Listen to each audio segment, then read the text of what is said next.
Salut, c'est Alice. Dans cette vidéo, je vais parler du tout dernier accord signé par la CFDT. Il est essentiel de noter que l'Inspection du travail a affirmé que cet accord respecte pleinement le Code du travail. Je vous laisse voir le document qui s'affiche. Les 1607 heures restent la durée du temps de travail annuel, donc ne peut être remise en cause et manifestement n'est pas du tout remis en cause dans l'accord qui vous est proposé.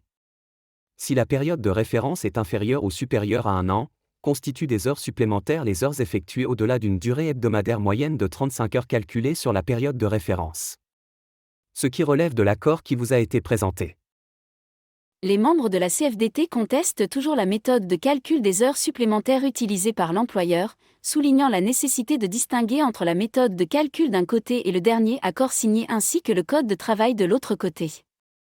Ce qui prouve que la plupart des sections syndicales au sein de l'entreprise ne maîtrisent pas du tout le sujet. Nous tenons à ajouter une information importante à notre réponse précédente. L'équipe de la CFDT détient des preuves tangibles et des documents officiels qui attestent de la véracité de nos déclarations. Ces documents confirment non seulement la conformité de l'accord récemment signé avec le Code du travail, mais ils mettent également en lumière les différences entre l'accord en question, le Code du travail et les pratiques spécifiques de l'entreprise. N'hésitez pas à contacter l'équipe de la CFDT pour obtenir des détails supplémentaires avant de prendre une décision éclairée lors du vote. En conclusion, nous encourageons les salariés à soutenir la CFDT et à ne pas se laisser influencer par les critiques des autres sections syndicales.